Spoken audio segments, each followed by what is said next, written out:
Today let's talk about decision making. So as we all get bombarded by a large number of decisions in a day, and we really feel that decision fatigue, in order to get rid of the decision fatigue, we need to do certain things.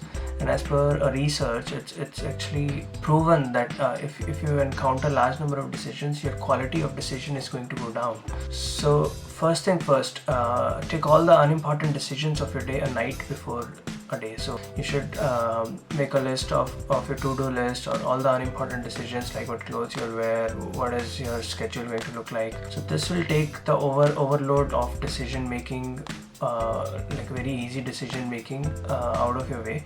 And when you encounter an important decision during the day, what the primary thing that needs to be taken care of is collect all the information you need to make that decision, and assign a particular time where you would be analyzing that decision. Analyze all the pros and cons of the decision, and once you take the decision, very important that you give your 100% on the effort.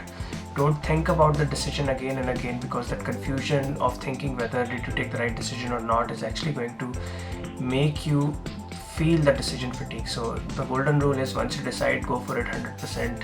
And to support this, I would like to share a quote with you of Ratan Tata, which says, "I don't believe in taking the right decision.